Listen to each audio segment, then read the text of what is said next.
Okay. All right. I think I figured it out. So can you hear me? Hello, can you hear me? Hello, hello, hello, hello. So I'm gonna text you the link on Messenger or Yeah.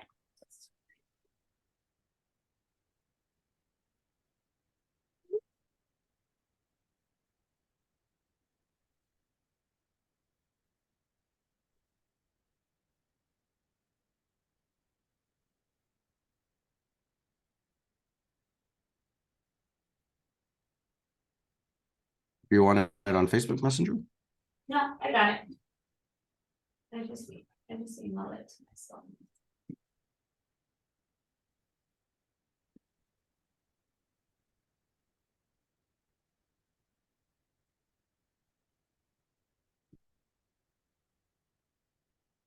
Are you able to hear me? Hello?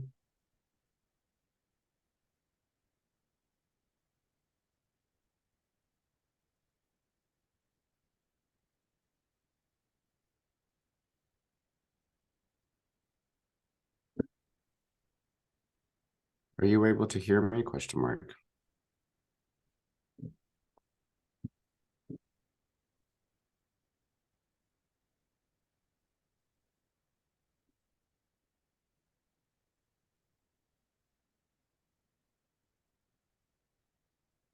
One, two, three.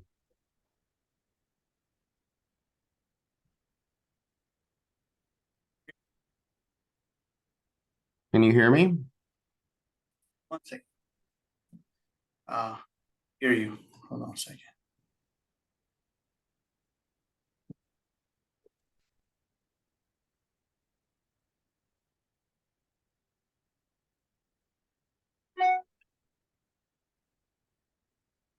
Morning.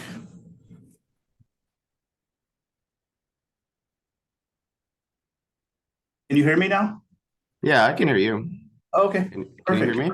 Yes, yes, yes, yes. Okay. So I think the link that was on my calendar was from the previous week, but that's okay. I Yeah. just went to the No, thank you. I'm sorry for that. Like, that's all right. I'll just check with my VA, but anyway, just having some maybe third world issue thing, right? Like my computer wanted to just act slow this morning. Yeah. So yeah. So we'll just take 5-10 minutes of chit chat because we're meeting for the Sure. first time. And then we'll just get started. I was reading your bio, like you are like big into seller financing, right? Hmm. So tell me more about a little bit about it so I can ask you like relevant and specific questions. Yeah, so it depends. I am very proficient purchasing with seller financing, Mhm. and if people want to learn about that, that's a lot of what I do. Sure. I also dispo or sell on owner financing. Now, I reverse engineer the process a little bit. I own, it's not a mortgage company, it's a real estate investing firm, but what we do is we begin with the end buyer. We make a determination of the real world ability to repay. Then we raise the necessary capital so that they can purchase any home off the MLS. Yeah. So we buy it and then owner finance it to them. So, like, can you discuss a little bit like how do you structure it? Like, what is the mindset? Of the buyer, of the investor, of myself, For of yourself, who. like how do you structure it as a owner financing? You saying you buying property and then you just structure it as a owner financing and then you sell it, right? So Yeah, yeah, a yeah, little bit like like if you sure. Yeah, so when we dispo, obviously we already have the underwriting on the asset. We know what the home is worth. We know what the fair market value on that is. Um, when we underwrite the buyer, we generally look for a 20% total initial investment. Um, we like for the credit to be over 620. It doesn't always have to be. If it's not, we'll still do it. We might just ask them for a little bit more money up front. We are MLO all of our deals to make sure that we have an independent underwriter. We close at a title company. We use a third-party note servicing company. Yeah, so we really kind of structure it in a way in which it's very, very hands-off. We raise our private capital. These are just doctors, attorneys, individual folks who want to put their money to work on something that's a little bit more predictable. And basically, that's the money that we use to buy it, and then we turn around and owner finance it to the final buyer. So what's your typical return on investment look like? So we generally borrow at about 6.25. We owner finance about 10.25. So about a 4% spread. Okay, got it. And what asset class you try to go after? Site built, single family, owner occupied, between 200,000 and 2 million, in Texas only. So it generally, our bread and butter tends to be in the $400,000 to $600,000 range. Okay. So if it is owner occupied, like, is it more of a refinance thing, like the HELOC thing? No. What do So you mean? like, maybe I just want to clarify, is like, if Sure. the owner is already living and he's selling the house, or why would he buy it from you? Because he wants to buy a house. I'm not a mortgage company, but think of me like Wells Fargo Mhm. for owner occupant buyers. So if, like, let's say I have a $500,000 house, so am I looking for another house, or like I'm just trying to get the equity out of my existing? So I think we're confusing things a little bit. Whenever I'm talking to sellers, Mhm. they're just sellers. Oh, okay, Yeah. And I can buy on cash or I can buy on terms. understand. So that's the acquisition side. What I was talking earlier was a lending side where somebody wants to buy a home with owner financing.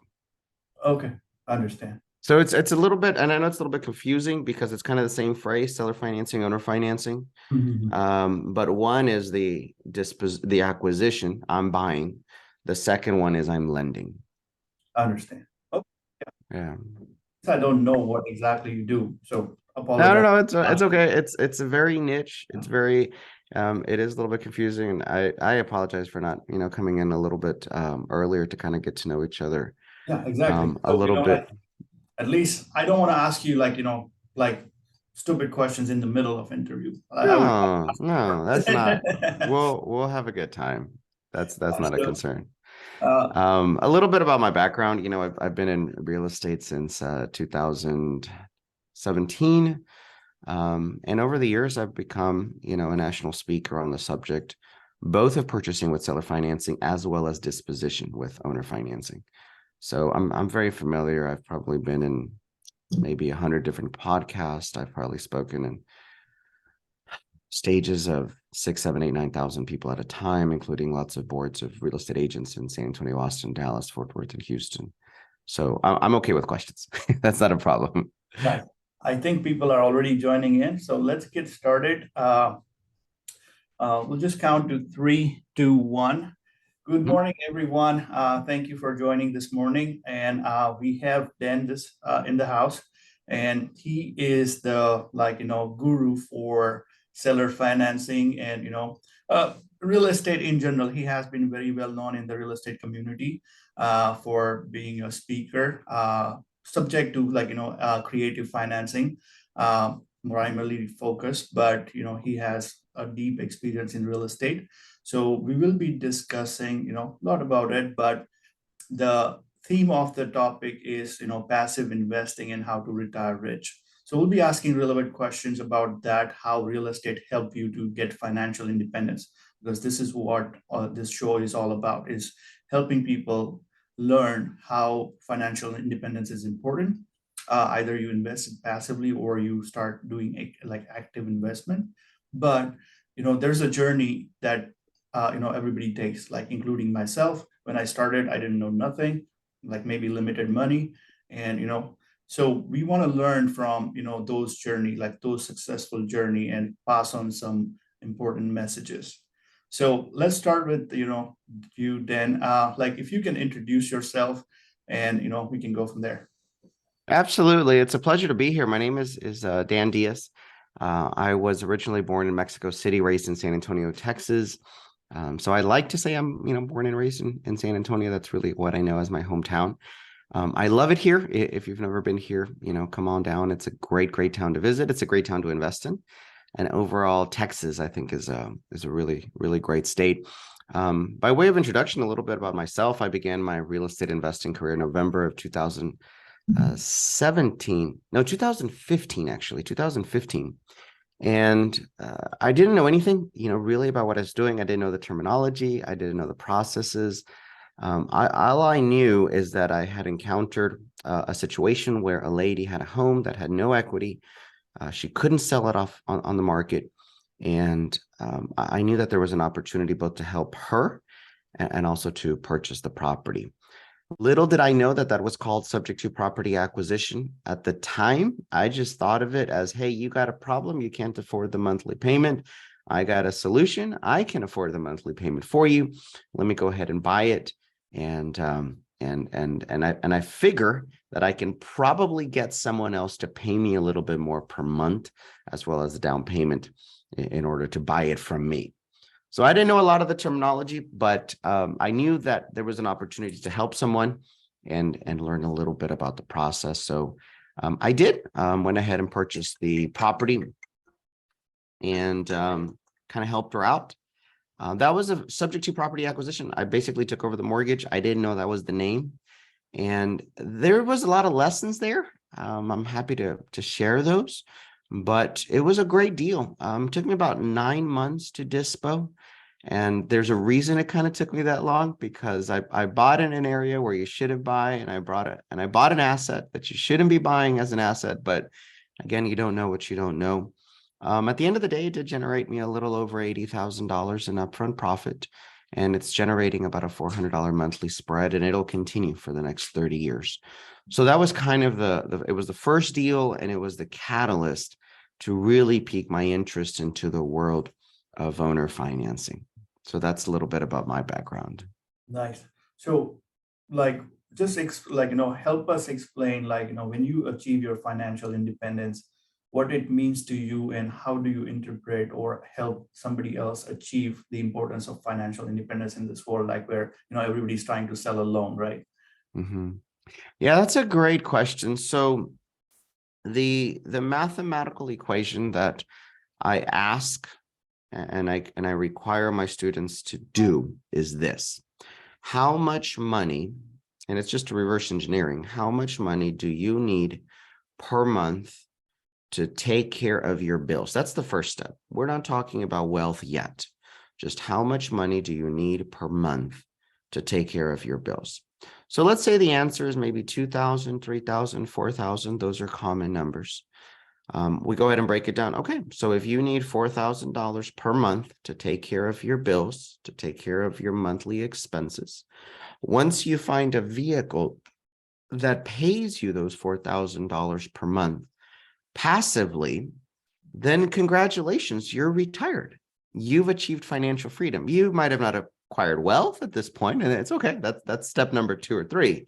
But you can effectively say, I now have a vehicle that brings in the necessary money each and every month to take care of my expenses. Therefore, I am now retired. Now, the beautiful part about looking at things from that perspective is that you can retire in maybe a year or 2. It doesn't take you 40 years to retire. Now, once you've achieved that step, then we can talk about, hey, let's talk about increasing our life quality. Maybe you want to include better dining. Maybe you want to include a bigger house. Maybe you want to include more vacation time. Maybe you want to include a nicer school for your children. It's just a matter of an equation. Hey, I want to start spending $2,000 more per month, $3,000 more per month. Well, let's go buy or acquire the vehicle, the asset that pays me that each and every month. And then you just gave yourself a raise. So that's the beautiful part about looking at things from that perspective. It's no longer contingent on time. we don't have to wait 40 years. It's now just contingent on income. Find the vehicle that pays you that per month. Got it. Very nice. So, And to me, I did it in about a year and a half. Now, ironically, I unretired myself because after that, I'm like, oh man, I can enjoy some fun things in life, but they cost money. So it's like, okay, let me go buy another vehicle that pays me this per month so that I can, enjoy these things. yeah.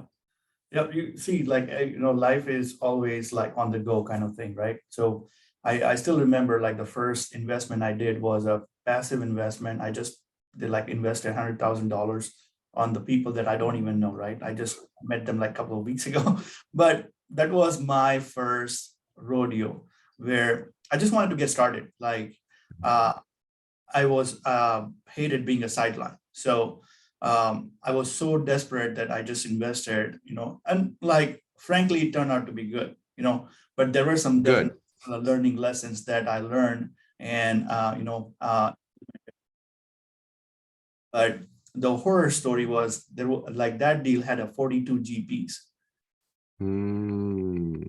So it was multifamily for you. Yeah, multifamily, but like working with That's 42, a lot of people. that was a lot of people. Yeah. There were a lot of hands in that cookie jar. Yeah. And I realized that only after getting in. Right. So what they did was like they made a group of like 5 or 6 main people, and then they had like, subgroups within that group, like 6 people had 6 more people inside kind of thing, which you will only find out once you get in. Yeah. So that's a little bit different. I'm glad you shared that with me. That's a little bit different between a multifamily asset class and a site-built single-family class. With a single-family class at AS, you can't have one person funding it. I mean, unless, Bill Gates or something, for the most part, you have to, it's a team sport. You have to, put your team together. When it comes to the single-family space, all of our private investors, it's one person, one loan, one asset, one lien. So they fund the entire project. If they can't fund that project, hey, no harm, no foul. Maybe we'll look for a different project that works for them. But it's one lender, one investor, one lien, one loan, one class, one house. So there is. If you didn't like playing with 42 people, maybe you would have enjoyed playing with me because you would have been the only one. And then maybe you would have said, well, this is kind of lonely. I'm all by myself. So, there's pros and cons. Yeah. Like, see, the good thing is you can learn from 42 people, right? Because now you have access. And that I think that was my mindset, was I'm paying for the learning, because when I pay that money, I will really get a chance to look at the blue books very closely, because nobody's going to open the books to, somebody outsider, right? Sure. So I get to open, like, had a close look of the books and pick up some of the brains that were involved in the deals, right? And I had a good experience. So I think that my money was worth right there. Whatever I got was bonus on the top. Yeah. That's a great way to look at it. Yeah, there's pros and cons everywhere for sure. Yeah. So another thing we definitely want to talk about is, since you also take investors, right? Mhm. So we want to help, like, through this channel is a passive investors to know that there are opportunities out there like you or multifamily, right? So we want to definitely, keep eyes and ears open for other asset class, which generates more secure return, or, like, because every person has a different need. Somebody retired. I had a gentleman, he had a 5.5 million 1031 that he wanted to dump, and one had to do TIC. Like, normally if you do 1031, you have to do TIC, but he was 85-year old. He said, like, I don't care about depreciation. Interesting. Because I'm 85-year-old, so I qualify for a lot of things that doesn't make sense to me. So I was like, okay, we can just take you as so what we did was we give him a pref of 12%. And we didn't have to do like partnership with him. And we bought him out in 3 years, and everybody was happy. So it really was just more of a loan structure. It was a debt structure. Yep. Yeah. Yep. Because what he was looking for at that point was like his expense was $15,000 a month, and he had a recent stroke. So what he said, like, no matter what, I want to make sure that my wife is taken care of, and I want to make sure $50,000 a month income being generated from this. That's a beautiful perspective. And the math is what I like to call a planet Earth math. You know, it's not like he's trying to get $50,000 from $100,000. You know, it's very reasonable. Those are great examples. Yeah, yeah. So with us, the avatar of our investor is generally individuals who are somewhere between 45 and 55, 60 years old. They've probably already put together $2, $3, $4, $5 million, very similar to perhaps you. They are not, or to your example, they are not so much focused on growth anymore as they are focused on predictability, safety, which I know that's a bad word in our industry, but a certain amount of securitization and predictable return. And that's really what they kind of get with us, because with us, they're not commingling their funds with anyone else. Like I said, it's one lender, one loan, one lien, one house, one asset. And they know exactly where their money's at. It's a predictable rate of return because it's debt-based, so they get interest money. Right now, our investors are getting about 6.5%, 6.75%, 7%, more or less, which I know is not sexy sounding, but because of the predictability and where they are in their life, and where they want to be, really, they just don't want to lose their shorts, and they want to make sure that it's secure, and a first lien position in valuable Texas real estate. I mean, it's really, really hard to beat. My pitch is generally very simple. Hey, let's take a look at your 401k performance over the last 20 years. There's a good chance I might be able to beat it. Maybe I won't, but I can definitely improve the asset class. If your money right now is in the volatility of Wall Street and the stock market, likely you've seen ups and downs. You've really enjoyed the ups. You've wanted to die during the downs. Well, let's level that off to give you predictable rates of return on something that you can touch. I mean, the asset is insured. So that's the avatar of our typical investors. They're looking for long-term returns. They're looking for very something they won't have to touch for years to come, and something that they know exactly how much. So for example, your example would be a great example where, yeah, we can structure it so that you get exactly this, per month. So it works really well for them. Nice. So, that's the whole point of, this podcast is like introduce different vehicles and, get to know people aware, because when I enter into multifamily, the only thing I knew was multifamily, right? But then lately the market is getting saturated, and I have a, kind of thing from my high school is like, if everybody's doing, I don't want to do it. So for that reason, I started. You don't like competition. Yeah. I love it. So it's just my mentality. Like if like the moment everybody's doing, I don't want to do it. It doesn't matter how sexy it is. I just don't want to do it. So I started like exploring. Even we recently are getting into note market, like similar to what you're doing, but we are just like transferring notes, basically non-performing notes. We buy it, we restructure it, and then we want to sell it to investor. So you go ahead and purchase it non-performing. You go ahead and either foreclose on it or make it perform once again. And then once it's performing, you go ahead and sell it to somebody who's looking for something passive. Yeah, that's a great opportunity. I mean, it's a great opportunity as well. So initially we try to restructure it, because usually like if it is non-performing, like they're having financial burden, right? So we just go talk to the owner, see what he's struggling. A lot of times they need like maybe $2 million for renovation. So like, what will make you happy, or what will make you survive is the question that we ask to the owner, right? And if it is an owner operator property, like there is a very high chance that they do not want to let it go. They will do everything and anything possible to have that property. So it's just a matter of giving them maybe a break for 6 months or a year of payment, or you have to structure it in a way that, okay, if you cannot afford $10,000 a month, how much can you afford? Where are you? Is there a particular market in the country that you prefer? So we are starting with Texas, and primarily welcome. Well, I live in Dallas, and like, Oh, Dallas, that's right. I Yeah. know always. So the first asset class we are going after is the hotels for now, Mm. because like, the numbers and everything makes sense to me, uh, so far. But yeah, so that's what we are going after. We haven't, like I'm still looking actively, looking at the numbers for single family, multifamily details, because there's a lot of bridge loans that is getting, due and paying, but that's still something, I'm stay away. But Yeah. hotels are generally good because, their cash flow is way higher, and if I can analyze the, like couple of Well, that years. was that's going to be one of my questions. I know that cash flow is much higher in the hospitality industry. Why would their notes be non-performing? I guess my question is, you have so much cash flow coming in. Why are you not paying your mortgage?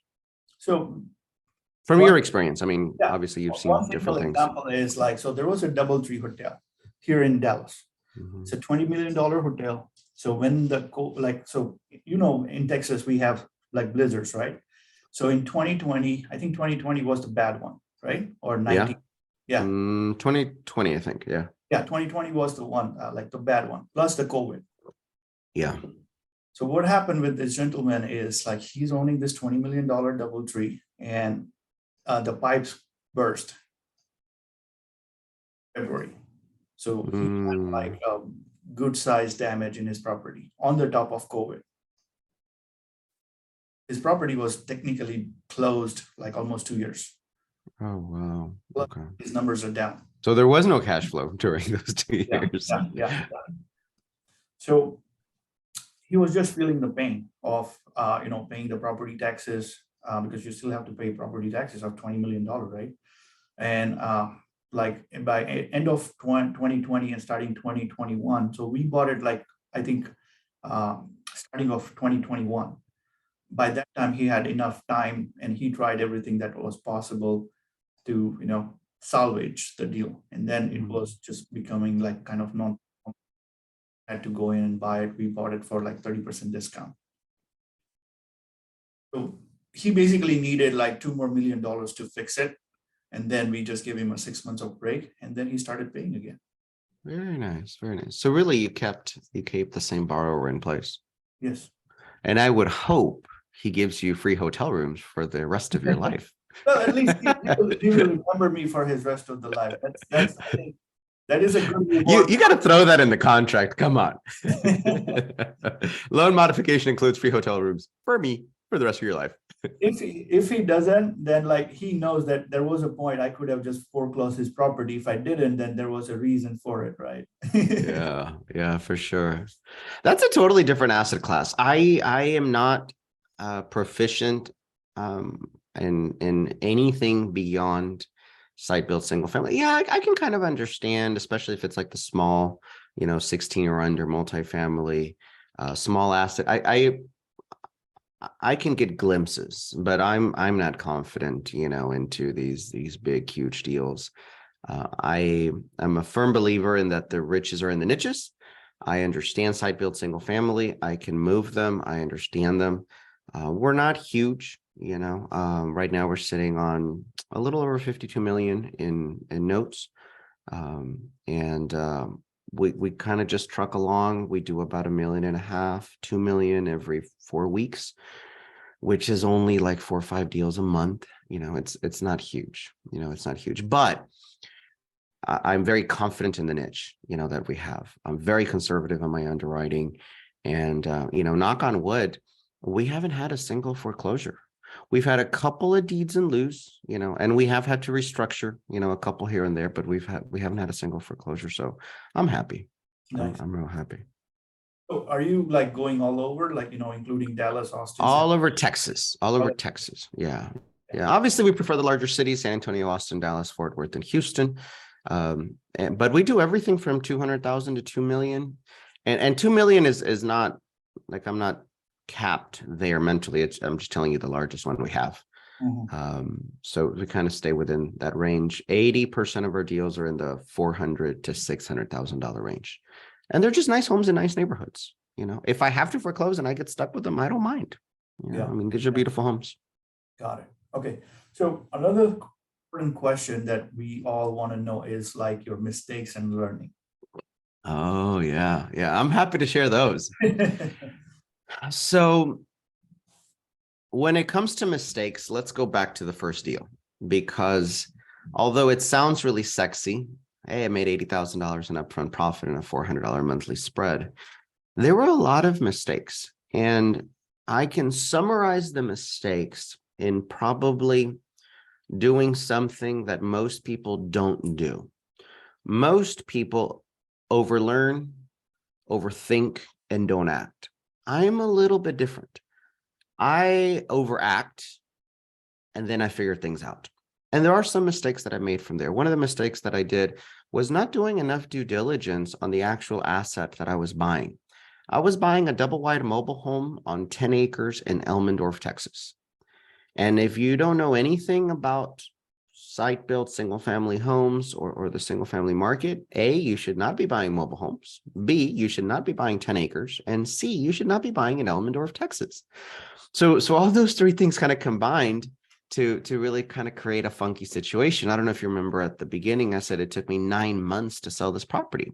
Well, that's because nobody's buying in Elmendorf, Texas. Nobody's buying 10 acres. Nobody's buying a double wide mobile home. So, that was a hard lesson, wasting 9 months of my life trying to dispo that asset. I could have done 20 more deals if they would have been 3 bedrooms, 2 baths in, downtown Dallas. But, understanding the asset class, understanding the attractability was a big lesson, for me.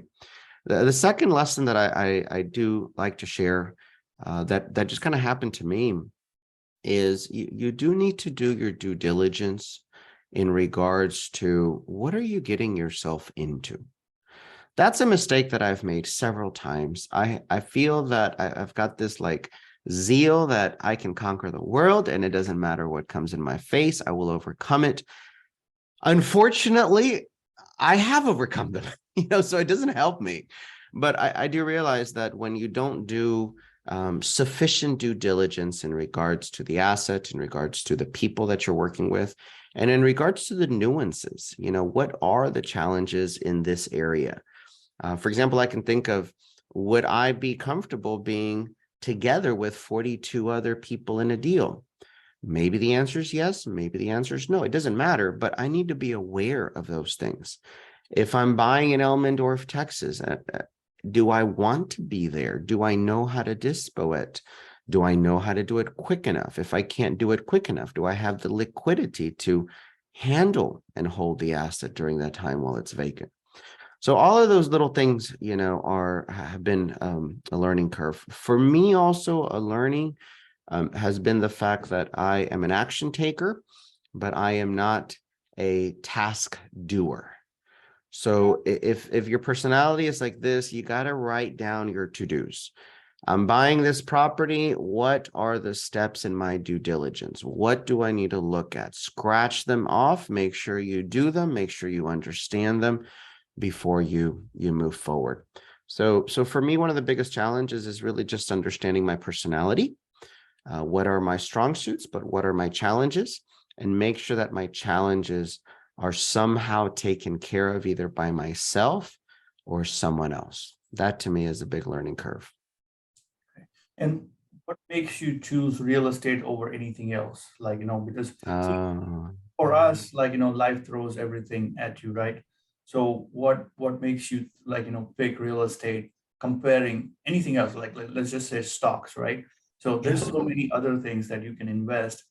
What is your thinking of staying in real estate and even preaching real estate and even getting investment in real estate?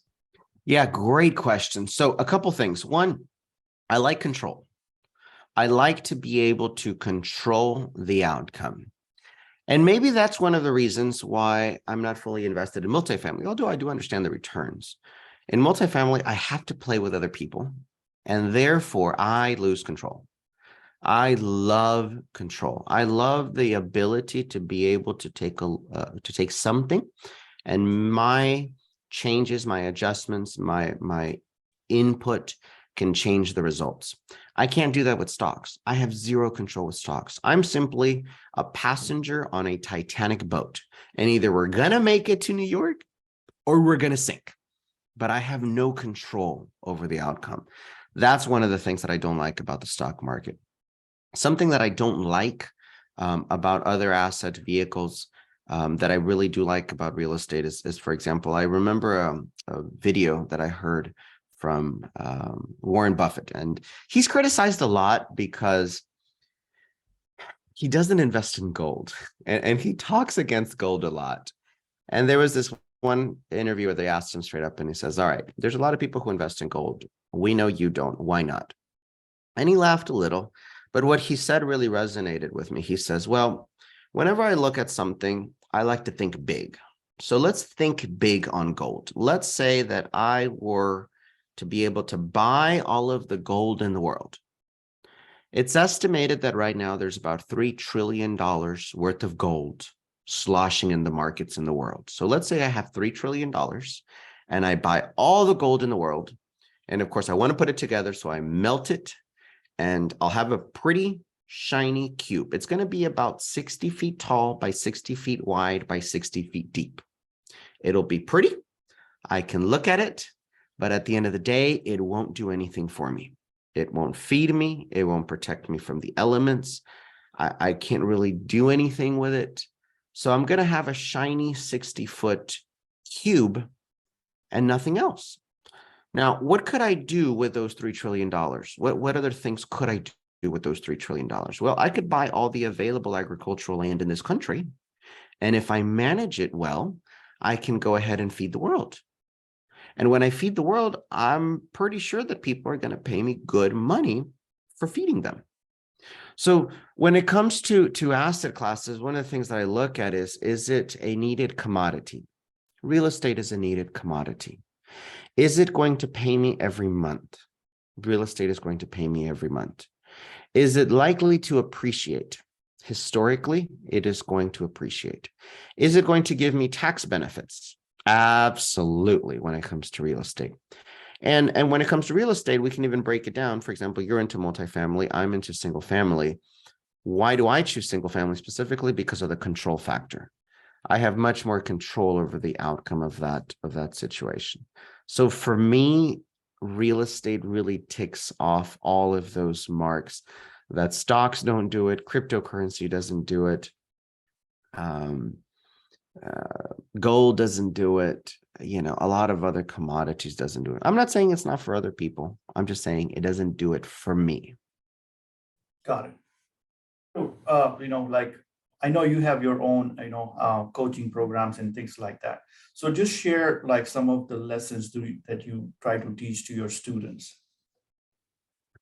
Yeah. So a couple of the things that I love teaching to students is identify your personality. If you're an action taker, slow down. Work on your due diligence. If you are an overlearner and over analyzer, stop and start taking action.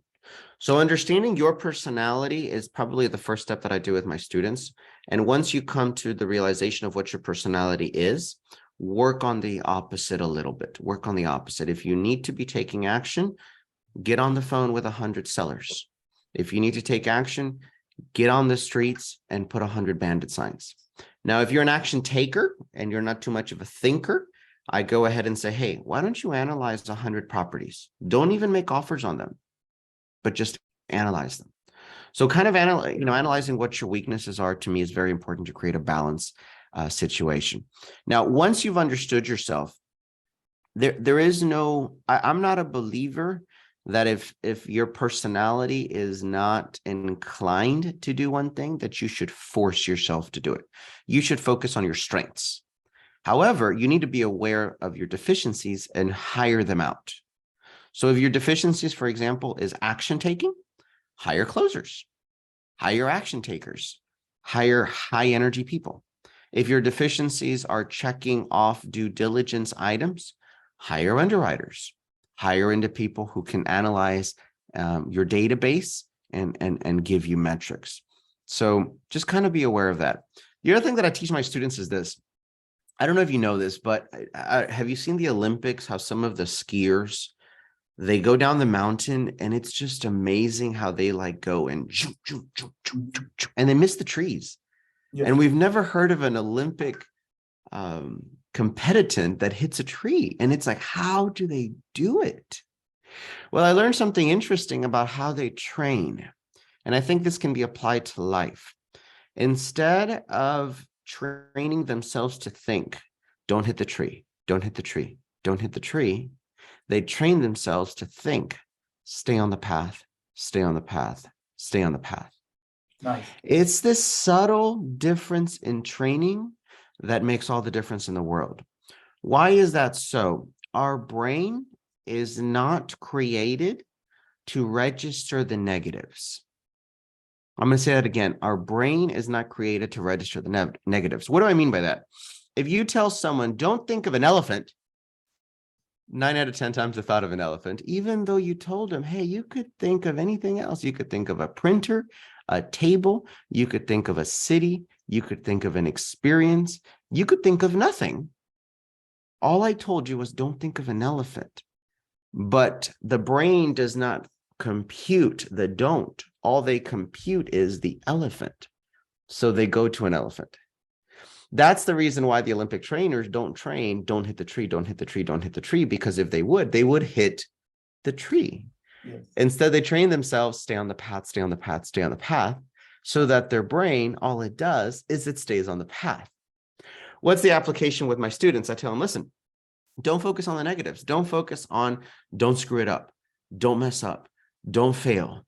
Don't do this. Don't do that. Rather, just focus on stay on the path, follow the path, stay on the blueprint, follow the way, do your activities, take action, do your due diligence, and follow the blueprint. And if you focus and retrain your brain to think that way, you're likely to have much better results. I thought that was super cool. I love sharing that with people. Yeah, no, that I think like this 2 minutes is a shiner of the show for sure. Like, all of this for these 2 minutes. learn from it. I would say like, I'll definitely, this will be my takeaway from the show. And I don't have children, but I imagine it applies to kids. You tell kids, like you have how many? Like 1.5 year old. So isn't it true with kids? If you tell them, don't eat that cookie, what are they going to do? Try to eat the cookie, because their brain doesn't compute the no. And it's not that they're rebellious or disobedient or they're, no, it's the brain does not register the don't. All they register is the cookie. You're going to have 10 times more results if you, instead of saying don't eat the cookie, you say, why don't you go play outside? Or why don't you go sit on the couch? Or why don't you do your homework? Refocusing their energy, it'll automatically, take them away from the cookie situation. I might come back to the cookie because it might taste good, but So that I think that was a good learning lesson for sure. So like that's the beauty about everybody's life is, and that's why I started the show is I have my learning from my own experience, right? But at the same time, everybody is walking on their own travel, journey, and they will be the only person who will know that, oh, there was a stone, there was a big stone, or there was woods like on the way, or there was a nice hotel on the way I stayed, right? So those specific things is only that person knows, because he is the walking the trail, right? So I'm always interested to learn, the specific of it. Like, I don't care, like, if somebody is already worth $100 million, I want to know how you get there. That's more interesting than like, knowing that, oh, this person has $100 million. Yeah, I agree. It's like, I don't care. I want to know how you got it so that maybe I can replicate some of it. At least some learning lessons, and like, everybody has their own strength and weakness, like, if they learn from it, that's good.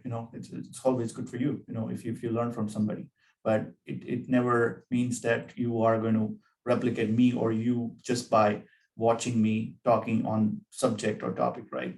So like I think like, the mentality grows as you grow, down the road in a professional way. And I was just talking to some of my mentor, and like that is something that I want to transition. So just to give you like a Mhm. quick, so I had a Please do. discussion with my mentor. He's an asset manager, like wealth manager, owns like has $1.2 billion as an asset under management. So he's an older guy. I always talk to him. And one thing I'm still in a transition, which I'm not doing, is a public speaking, or Mm. uh, just throwing it out there what I did already. Like so one simple example, like specific one that we were discussing, was a deed structure. So like there's a lot of transaction happening in the real estate, but nobody is even cared to look at the deeds of the property. Mm.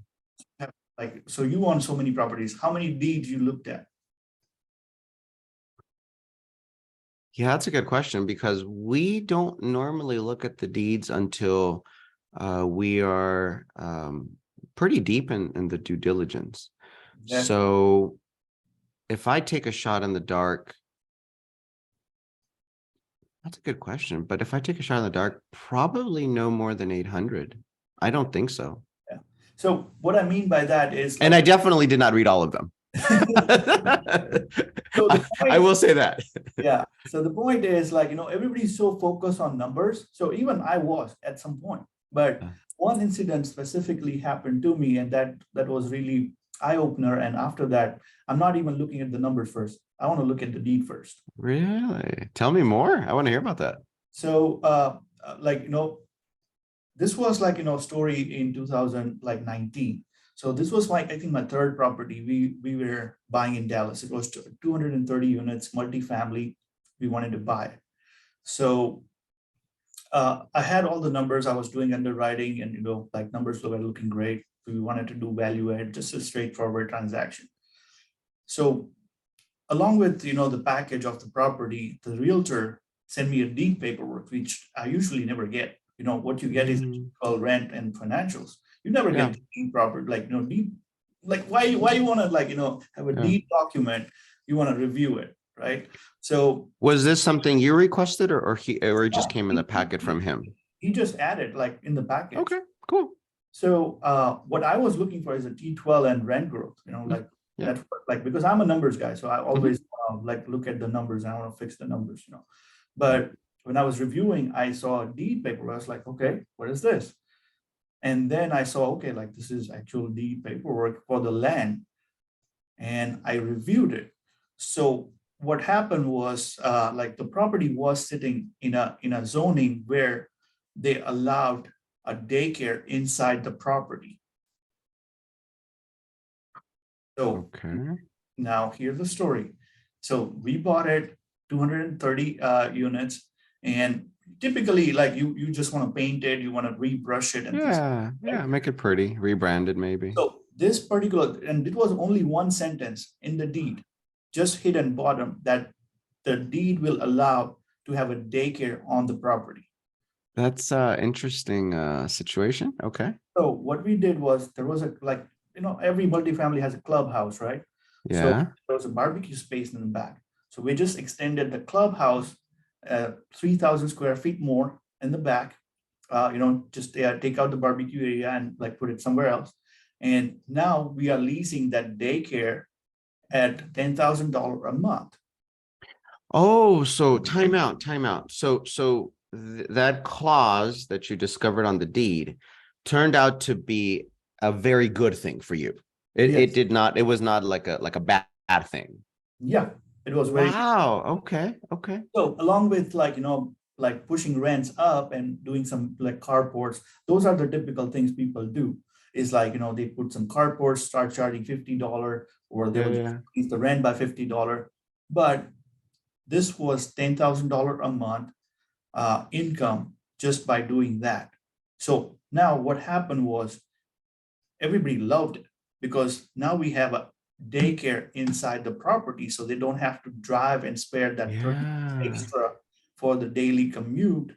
Because, like, if you have to get to work at 9 o'clock and drop your That's kid, a big value add. people were almost waking up at 5 o'clock. So now they can drop, like, the kids are inside, like inside the property. So it's safe, and they can just pick up, and they're like on their way home, right? So it really worked out well, and plus we ended up making 200,000 a year cash flow. So did the previous owner, was he aware that that even existed? Nobody did, like He nobody. never read the Property deed. was done 6 times transaction before we bought it. Wow, that's an awesome story. Thank you for sharing. Yeah. Yeah. So in site-built single-family homes, I can tell you, because you're a numbers guy, but I'm a letters guy. I love reading, and for the most part, deeds for site-built single-family homes, they're pretty copy and paste. They're not, they aren't drafted originally each time. Now, it has happened a couple of times where there is a restriction on the deed that nobody's really been aware of, but could potentially kind of hinder the situation. One of the examples that I can think of is we bought a property that had 10 to 25 acre parcels. It was out in the country. So it was like 10 to 25 acre parcels. People want to live in the country, but it still provided a subdivision-ish, situation. There was a nice main road. It was gated, nice, community. It had its clubhouse, its gym, its tennis courts. So it was in an HOA, but each lot was 10 to 25 acres. Well, everyone had horses. And that was one of the big pluses. But when I read the deed, it actually prohibited personal horses. That was kind of the thing. So we asked our attorneys, it's like, what does this mean? And what it basically meant is, if you're going to have a horse for your own personal one or two, it was one per adult, then you couldn't have them. If you were going to board horses because you were going to somehow use them for commercial purposes, then you could use them. And nobody in the community had kind of paid attention. And thankfully, it was just one of those situations where I kind of brought it to the HOA's attention. And they're like, we have no idea where this came from. But obviously we need to change it because everyone has horses. That's the reason people come here. So it was just one of those weird situations that it could have potentially, been an issue if we hadn't, picked up on it, and our buyers wanted just one or two horses. And, there's always an old lady wanting to throw a fit somewhere. Yeah. And it's interesting. I love that story, man, about your daycare. This was so I was talking to this story to my mentor, right? And that's where he opened up my eyes. Like, it's like, why are you not telling to other people? I was like, this is something like happened to me, and like, I still want to refine it before I tell it. He said, no, you need to start putting it out. Like, this is a great story. So I was like, okay, but I'm still kind of a reserved person, like I don't want to talk too much. I want to do too much. I want to like talk less and do too much. That kind of person. I don't want to talk too much and do less. Right. So I said, like, I'm still like have to like fight with my own personality to, be outspoken and, put out a lot of content on that. And the another story that happened, and that then we just went to like, a couple of examples. Yeah. So this basically more or less applies in multifamily commercial space more than a single family. In single family, it's like, if you want to find out the fine print of HOA, right? Because a lot of times that's where, the trick is. Like if you are planning to own a single family, right?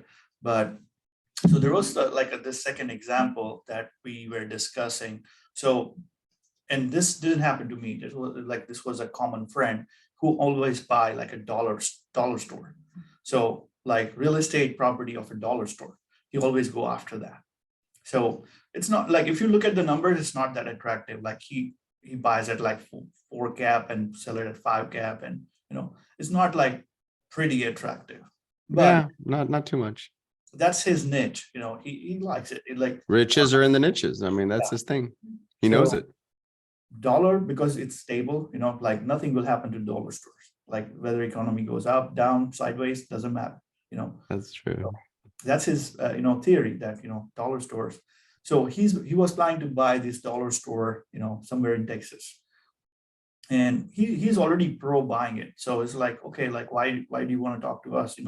We know you already know more than us, so there, I don't see like there is much to be implemented from our side, but we can still talk and see what you're doing, right? So it's like, okay, like send me a Google address and let's talk in the evening. So I looked up the address and there was a next door property empty. Like he had a lot next door to the property. He was still That under. doesn't surprise me. There's a lot of dollar stores that are kind of the outskirts. Yes, exactly. Though that was a typical property, that a dollar store with a next door empty property, right? And so far he's only buying it like a dollar store. He's not even worried about the next door property. I don't care, kind of thing. So when I looked at the address in Google Map, and I was like, okay, I was just more curious into like unintentionally. I was like, next door property, like why it's empty and what's happening. So what I found out from the deed again is they have an easement on that property. So all the traffic rights has to go from his dollar store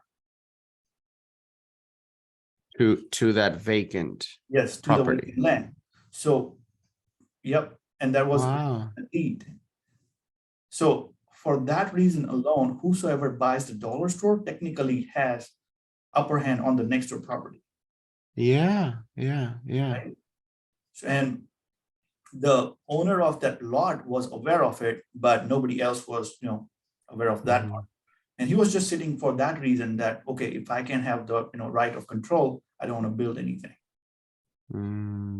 That's interesting. Yeah. So then I in the evening, I called him up. We were just talking and I showed him what I noticed. I was like, okay, this is what I noticed. And, How do you feel about this? Yeah. Because I think if technically deed says that you control the rights. So whatever is going to happen, what you say, this guy cannot do anything, even though he owns the land, So. And was it completely landlocked? Like Yeah. if the dollar store land said no? Yep. 2-acre land lot. That's it. Nothing else. I say we increase the value and put a toll booth. I'm just kidding. So what we did was, okay, buy that one too. Like if you're buying this, don't tell me if you're not buying that one. If I wouldn't even go for that. So it's like, okay. Then we went to the seller. He was asking like 300,000 because it's in outskirts. It's not like in city. So we bought it for $300,000 and we put a retail on it. Oh, wow. Okay. 25 to 300,000 square feet each of 7 retail stores. It costs around $2 million total to build and, but now the combined property is worth $10 million. Nice. Are you all planning on selling it together now? Yeah. Now as a together asset, or keeping it? It's a cash flow property. Not like we already. Very nice. It property is paying itself, doesn't hurt. But in the close to $4 million investment, now he's sitting on a $10 million property. Nice. I love stories like that. So, and plus the cash flow. Yeah. Very nice. So that's you piqued my interest. I'm gonna start reading deeds more. I shouldn't do, because I love reading anyway. So you should have not told me that. Now I'm gonna even read more deeds. Right. I think we're the time is up, but Sure. I have 4 people joined in. Liera and Nevis. Do you guys have any questions for Dan? If you do, we'll take it a few minutes and then we can wrap it up.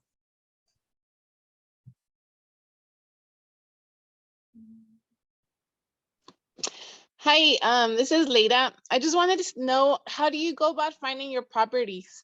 I used to live I'm from Texas. I'm from El Paso, but I've lived in Dallas and I have family in San Antonio. So I'm looking to buy either San Antonio or Austin because my daughter wants to go to college there. So I'm looking for properties in those areas. Yeah. So my approach is very non-conventional. And I say that unconventional is because most investors will tell you something along the lines of look for a distressed list, skip trace the owners, give them a call, blah, blah, blah. That's not my approach. Rather, I build relationships with real estate agents. And the reason I prefer that approach is because my experience is that when someone is in the mental state that they are going to want to sell, so they have that inclination, they're always going to talk to an agent first. Now, my goal is to be in the back pocket of those agents because most of the time, if the property is distressed or the loan is distressed or the seller is distressed, the agents might not know what to do with it. So I present myself as a valuable resource and as a member of their power team that they need to keep me in their back pocket so that when they get this opportunity, they'll know exactly how to capitalize on it. So that's kind of my approach. There's 190,000 active licenses in Texas. Out of those, there's about 45 to 50,000 licenses that have done a minimum of one transaction in the last 12 months. That's what I really call active. Not that your license is active, but that you're actually active in the business. So if you're looking to look for a target area, I would look for the agents who are active in that area, build relationships with them. The numbers are fairly simple. For every deal, you need to have a built-in relationship with approximately 750 agents. So if you're wanting to do, for example, 12 deals in the next 12 months, you probably need to be looking at about 9,000 agents that you're going to be wanting to build relationships with. Now, you're probably thinking, wow, I can't build relationships with 9,000 people. It's drip marketing. It's just a phone call, introducing yourself, your team, what you're about, and put them on a drip marketing campaign. Let them know that you're going to want to stay in contact. And all you want to do is to be in their back pocket and in their power team so that when these leads come in, they know how to capitalize on them properly. That's it. Thank you. Thank you. You're welcome. All right. Is anybody else has any questions? Nieves is, she's my assistant, so I asked her to log in. So she's with me. She's on the other room. That's perfect. So let's catch up. I just want to learn from you about some digital marketing. Still trying to refine myself, some automation. I still use Active Campaign and things like that. But I'd be happy to pick up some of your brain and see if I can learn a few things which I can implement. So you're probably not going to like my answer. And the reason I'm going to say that is systems is not my strong suit. Okay. Relationships and relationship building is. And I wish I could say that I have an automated system that allows me to build relationships. It really doesn't. That's actually one of my personal challenges.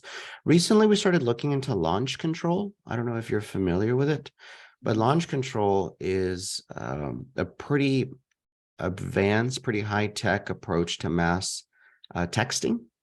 And the reason I like texting, again, I don't know if you heard with Leda, I don't know if that pronounced it correctly, but all 98% of our leads come from real estate agents, whether they are buyers needing an owner finance loan or whether they are sellers looking to sell. So agents normally have good numbers. And normally they'll receive text messages. So text messaging works for us, but we've been looking into launch control because it's got a lot of iterations and it's got a lot of automations that can kind of make that happen. Something that I do with them also is on a monthly basis, I do webinars where I invite them to get to learn a little bit about me and a little bit how I can help them. It's very lukewarm marketing. I mean, it's not aggressive. It's just constant. And that's really, what I'm about when it comes to relationship building. So I don't know if that's what you wanted to hear or not, but that's kind of what we do. At least I good to know your strategy, right? And I'm doing more or less same thing. Do you use launch control? No. No. So far, the major platform that I use is Active Campaign. But my personal. But that's for emails, isn't it? Yeah, emails or even texting. You can still do. Oh, okay. But Active Campaign, you can't really. So launch control is very good to start the cold process I understand. because of the many iterations. Once we've created, a relationship, then we can move them to a different platform. We like REI Reply.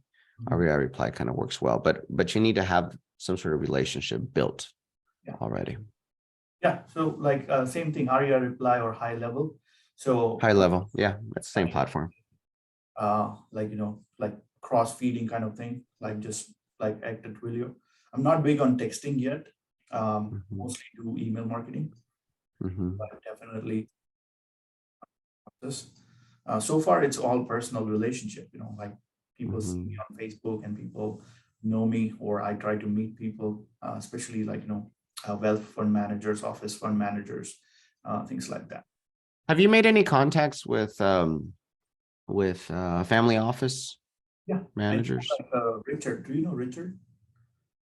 What's his last name? I want to say yes. Richard, It's a very generic name. yeah, Richard, I think I do know his name.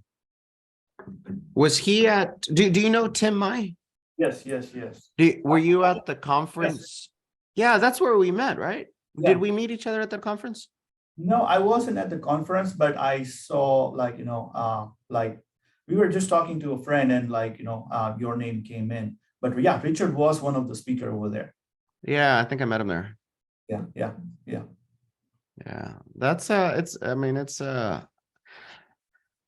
so something that my wife and I do, but again, it's a selfish approach, but we take a business approach to date night.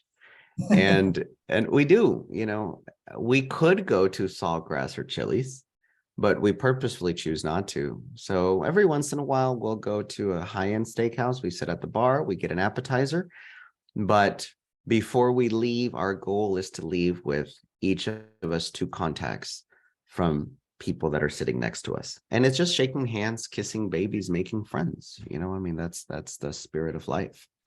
So we do that often as well. So that works out. Yeah, like I try to be mostly like the back end guy. Like the way I do is like I don't want to be boots on the ground.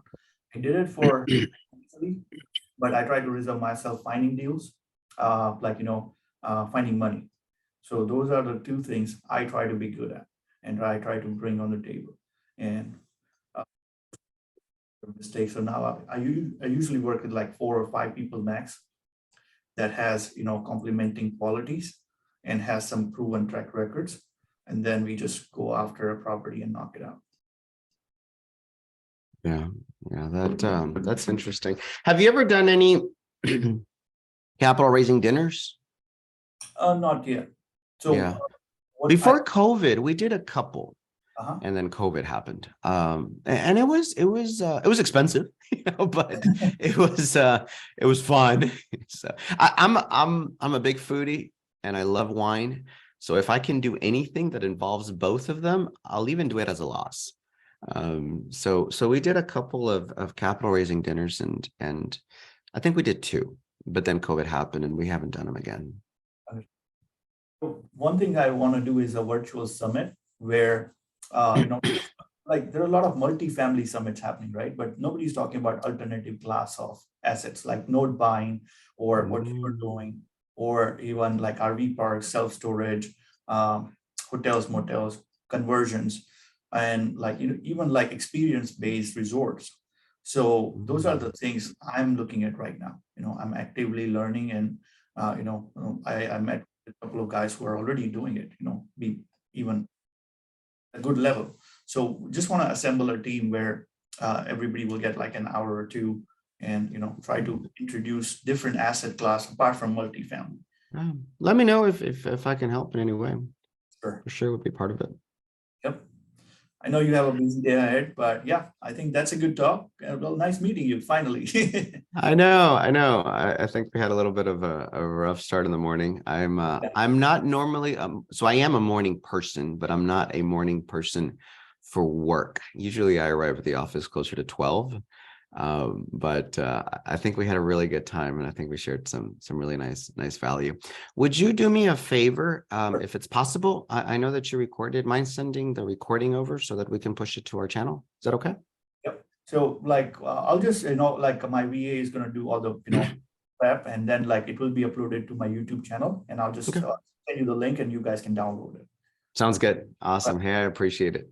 Well, thank you so much. It was great meeting you. Now, I know your initials are VJ, but Yes. what is your full name? VIJAY. How do you pronounce it? VJ. Oh, VJ. Okay. Easy enough. Yeah. I don't like butchering names, so I always ask. So like how I translated was like, my name is VIJAY, but every time I call it, the person in front is just going to call VJ, right? So then I said, like, okay, let's just make it simple. I don't have to spell it. I'll just get VJ. Yeah. Phonetics works well. Right, Awesome. Well, nice meeting you. Nice seeing you. And I hope you have a great day. Take care, VJ. Thank you. Bye-bye.